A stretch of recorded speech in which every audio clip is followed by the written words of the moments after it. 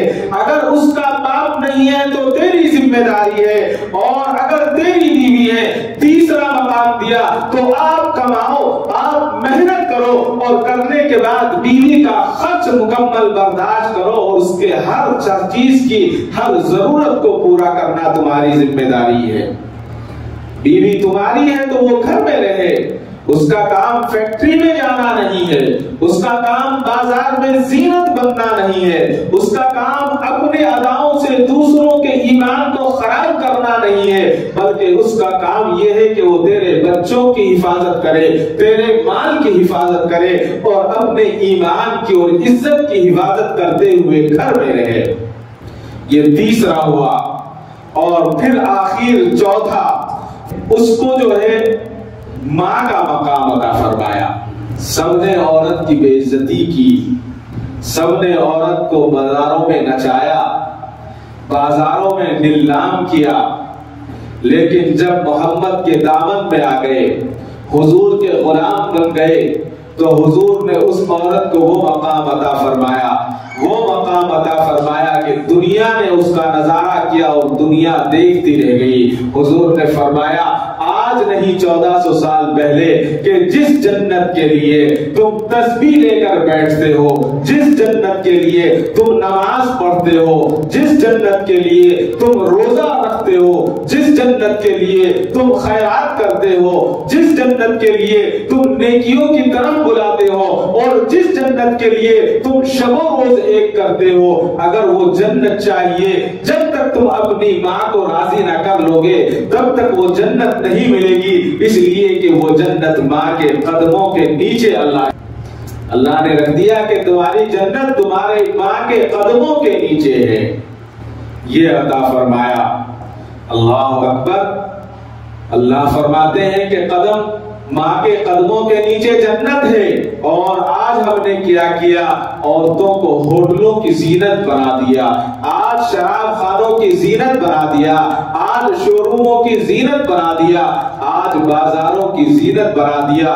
حضور تو فرماتے ہیں کہ عورت کی عظمت عرش پر پہنچ گئی ہے, اور آج ہم نے عورت کی عظمت کو پھر فرش میں رودنے کا کام کر دیا ہے. اور 3 عورتوں کے بارے میں آیا ہے کہ وہ سب سے کامل اور مکمل تھی. حضور نے فرمایا جس طرح سے بہت سارے مردوں میں کامل ہیں, مکمل ہیں, اسی طرح سے عورتوں میں 3 مکمل عورتیں ایسی ہیں جنہوں نے اپنی زندگی مکمل گزاری. ایک حضرت آسیہ, بی بی آسیہ جو فرعون کی بیوی تھی, دوسری حضرت مریم علیہ السلام, اور تیسری حضرت عائشہ صدیقہ رضی اللہ تعالی عنہ. میرے بھائیوں, حضرت عائشہ پر اگر ہم ریسرچ کریں تو بہت لمبی زندگی ہے, بہت لمبی داستان ہے. آج ہم یہ کہیں کہ کالجز میں بغیر گئے ہماری بچیاں کیسے ترقی حاصل کر سکتی ہیں, کیوں نہیں کر سکتی؟ بالکل کر سکتی ہیں, لیکن کرنے والی چاہیے. گھروں میں بھی ہو سکتا ہے, ہر جگہ ہو سکتا ہے, لیکن چاہیے کہ گھروں میں کریں. حضرت رابعہ بصریہ کون نہیں جانتا, بڑی بزرگ گزری ہے, اللہ والی تھی, برگزیدہ تھی, ہر وقت عبادت میں وقت گزرا کرتا. اسی زمانے کے بزرگ حضرت حسن بصری رضی رحمت اللہ علیہ ہیں. حضرت حسن بصری اور حضرت رابعہ کی ایک مرتبہ بات ہونے لگی پردے کے اندر. حضرت حسن بصری کو مذاق سوجھا. جب آدمی بے تکلف ہو جاتا ہے اور بات کرنے لگتا ہے تو مذاق بھی کر لیتا ہے. حضرت حسن نے حضرت رابعہ بصری سے کہا کہ بہن رابعہ, میں تمہیں ایک بات کہنا چاہتا ہوں. حضرت رابعہ بصریہ نے کہا کہ بتائیے کیا بات ہے. کہا کہ یہ بات یہ ہے کہ اللہ نے نبوت صرف مرد کے لیے رکھی ہے, عورت کو اللہ تعالیٰ نبوت عطا نہیں فرمائیں گے, اس لیے کہ نبی صرف ایک مرد ہی ہو سکتا ہے, عورت کو نبوت نہیں دیتے اللہ تعالیٰ. تو اس سے یہ پتا چلتا ہے کہ مرد کا مقام بڑا ہے. اب وہ بھی رابعہ بصریہ تھی, انہوں نے کہا کہ یہ تو صحیح ہے، آپ بتا رہے ہیں کہ مرد کو نبوت کا مقام ملتا ہے، لیکن میں تمہیں ایک بات بتاؤں، اس کا جواب ہے تو آپ بھی جواب دیں۔ کہا کہ بتائیے کیا بات ہے؟ کہ آپ نے یہ کہا کہ مرد کو نبوت ملتی ہے، عورت کو نبوت نہیں ملتی، یہ بالکل صحیح بات ہے۔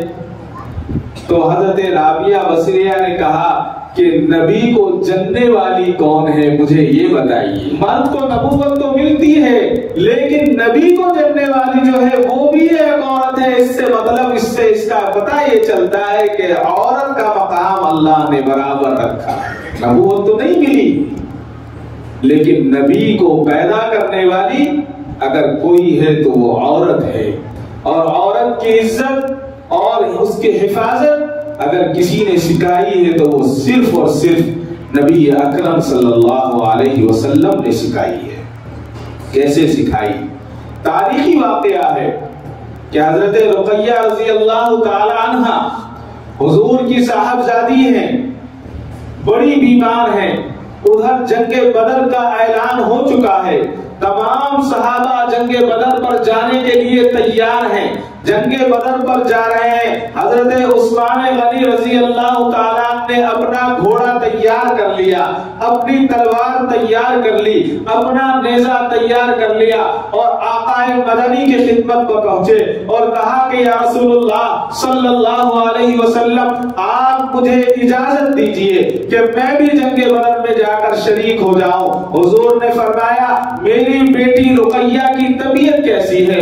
حضرت عثمان عرض کرتے ہیں کہ یا رسول اللہ رقیہ کی طبیعت بہت خراب ہے، رقیہ بیمار ہے۔ حضور نے فرمایا عثمان میں بدر میں پہلے تم میری بیٹی کی خدمت کرو۔ حضرت عثمان نے عرض کیا کہ یا رسول اللہ میں بدر کے پہلے لشکر میں سپاہیوں کے ساتھ صحابہ کے ساتھ کیسے شریک ہوں گا؟ حضور نے فرمایا تم رقیہ کی خدمت کرنا، رقیہ کی خدمت کرنا تیرا کام ہے، اور بدر کے شرکاء میں نام لکھوانا میرا کام ہے۔ معلوم کیا ہوا؟ عورت کی حفاظت، عورت کی خدمت حضور نے سکھائی۔ پھر اتنا ہی نہیں ہوا، چنانچہ حضرت رقیہ رضی اللہ تعالیٰ عنہ بیمار ہیں، اور حضرت عثمان غنی رضی اللہ تعالیٰ عنہ ان کی خدمت میں لگے ہوئے ہیں۔ جنگ بدر ختم ہوتی ہے، فتح ہو گئی، حضور اکرم صلی اللہ علیہ وسلم مدینہ شریف تشریف لائے۔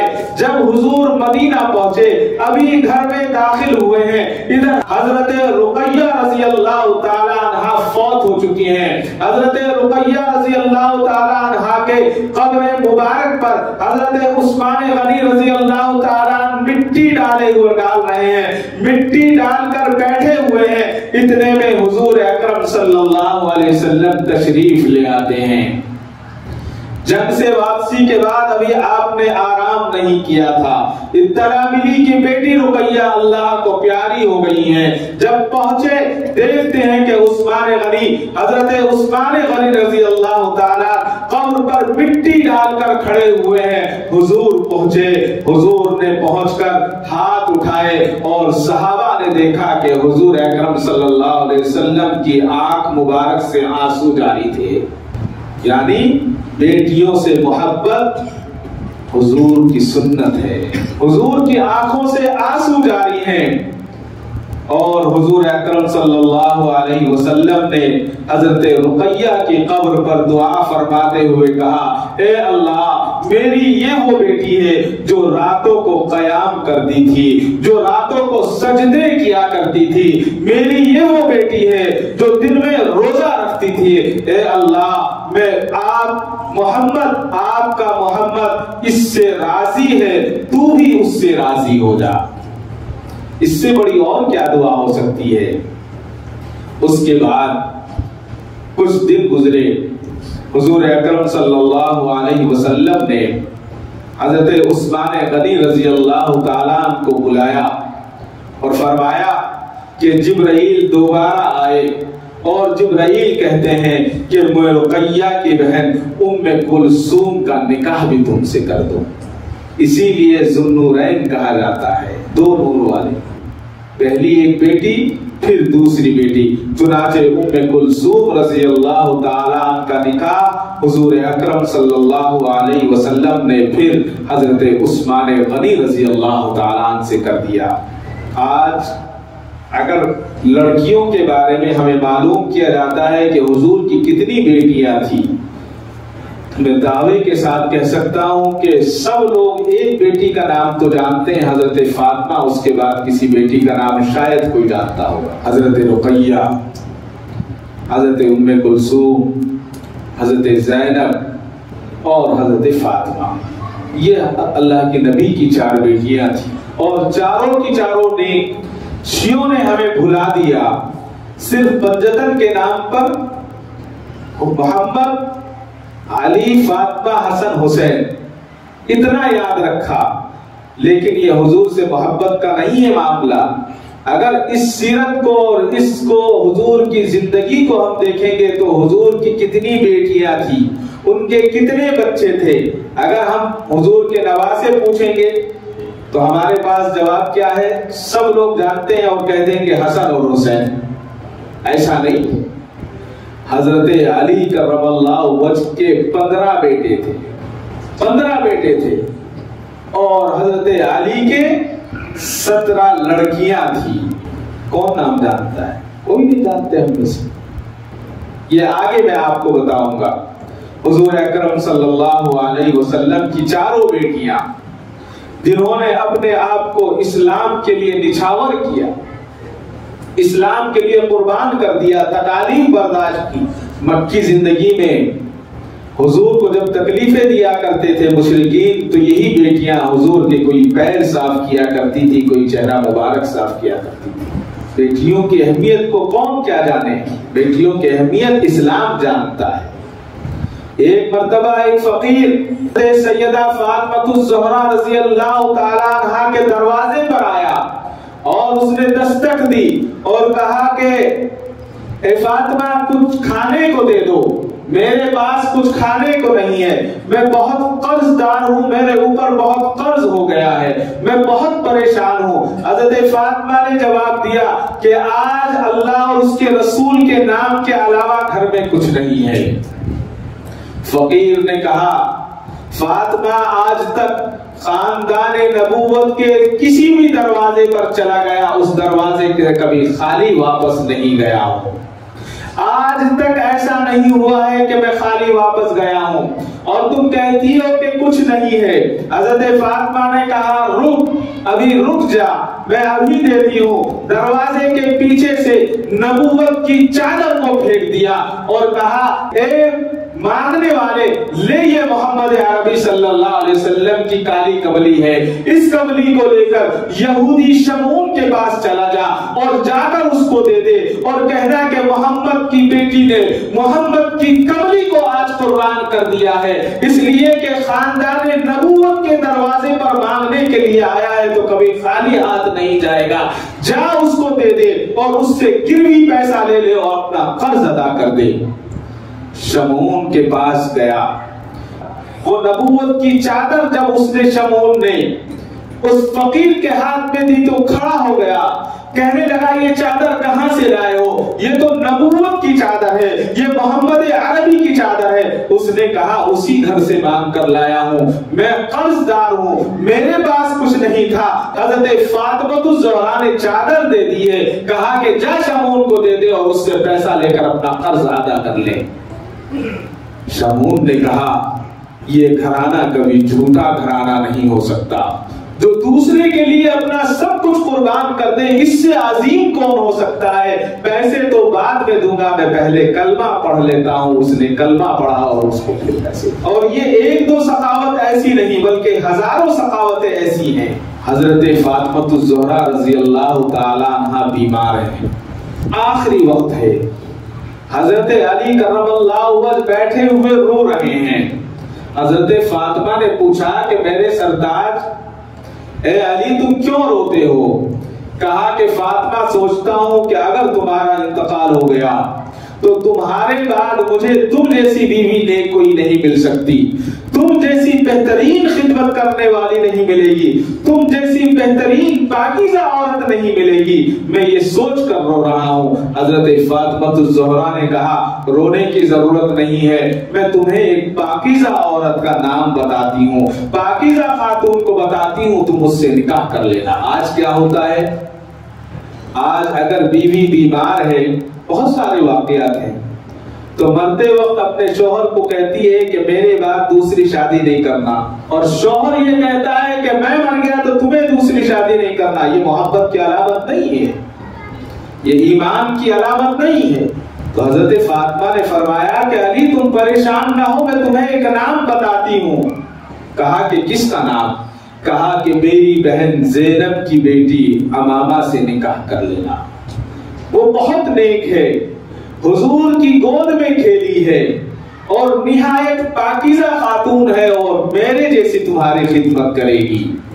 حضرت فاطمہ کے نکاح کے بعد حضرت علی کرم اللہ وجہ نے حضرت زینب کی بیٹی امامہ سے نکاح کیا، اور اس نکاح کے بعد آپ حضرت زینب جو ہے حضرت علی کی ساس بن گئی، یعنی حضرت علی کو بھی یہ اعزاز حاصل ہے کہ حضرت علی حضور کی بڑی بیٹی حضرت علی کی ساس ہے، اور حضور کی چھوٹی بیٹی حضرت علی کی زوجہ ہے۔ سبحان اللہ۔ اور اس کے بعد آپ کی اولادیں ہوئیں، اور اولادیں کتنی ہوئی ہیں؟ کل آپ کے 15 لڑکے ہوئے اور 17 لڑکیاں ہوئی۔ بتائیے کس کو نام یاد ہے؟ حضرت امام حسن اور امام حسین کے علاوہ کسی کو نہیں جانتے۔ اسلام میں عورت کے مقام کو اگر بیان کیا ہے تو وہ صرف اور صرف اسلام نے بیان کیا ہے، اور اسلام نے مقام عطا فرمایا ہے۔ اپنی بات کو ختم کرتے ہوئے، آج جو پوری دنیا کے اندر پردے کا تعارف ہوا ہے اور پردے کے تعلق سے دنیا ریسرچ کر رہی ہے، اس سے یہ معلوم ہوتا ہے کہ ہماری امت میں، امت محمدیہ میں ابھی 5 خواتین نہیں ہیں۔ اللہ نے آج بھی ایمان باقی رکھا ہے، بس ضرورت اس بات کی ہے کہ ہم اس کی حفاظت کر لیں۔ اگر ہم اس کی حفاظت کر لیں گے، ضروری نہیں ہے کہ ہم کالجز کو بھیجیں۔ بہت ساری بچیوں نے، ان کو سلام ہے، ان کے ماں باپ کو سلام ہے، ایک نہیں 1000 سلام ہے، جنہوں نے کالجز میں اپنے برقعوں کو اتارنے کو منع کر دیا۔ اس سے بڑی آج کی قربانی کچھ نہیں ہو سکتی۔ اب ہم ان کا ساتھ نہیں دیں گے تو اور کون دیں گے؟ اگر ان کا اب آج ہم نے ساتھ نہیں دیا، چاہے وہ بہن کی شکل میں ہو، چاہے وہ بیٹی کی شکل میں ہو، چاہے وہ بیوی کی شکل میں ہو، تو ہم سے بڑا بدنصیب کوئی نہیں ہوگا۔ کل قیامت کے دن حضرت سمیہ نے اگر میرا اور آپ کا گریبان پکڑ لیا کہ وہ تلواروں کے دھار کے نیچے اپنے حجاب کی حفاظت کر رہی تھی، تم کہاں تھے؟ تو میرے اور آپ کے پاس کیا جواب؟ میں اور آپ کیا جواب دے سکیں گے؟ ہمارے پاس کوئی جواب نہیں ہوگا۔ آج بھی اس امت کے اوپر اللہ کی خاص رحمت ہے، اور یہ خاص رحمت یہ خواتین کی شکل میں ہمیں نظر آ رہی ہے۔ زیادہ پیچھے مت جائیے، چند دن پہلا واقعہ، حضرت مولانا عبد المنان صاحب صدیقی دامت برکاتہم نے فرمایا، گجرانوالہ ہمارے پڑوس میں ہے، ہمارے پڑوسی ملک کا ایک علاقہ ہے، ایک شہر ہے، وہاں وہ جمعہ پڑھانے کے لیے گئے، اور جمعہ کے بعد جب وہ واپس ہوئے تو وہاں پر ایک خاتون ہے، ایک عالمہ ہے، معلمہ ہے، جو حدیث پڑھاتی ہے بچیوں کو۔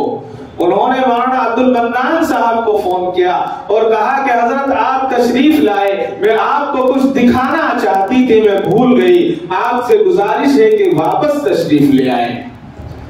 انہوں نے کہا کہ بیٹی میں ابھی راستے میں ہوں، نکل گیا ہوں، اب واپس آؤں مشکل ہے۔ کہا کہ نہیں حضرت آپ آ جائیے۔ کہنے لگے کیا بات ہے؟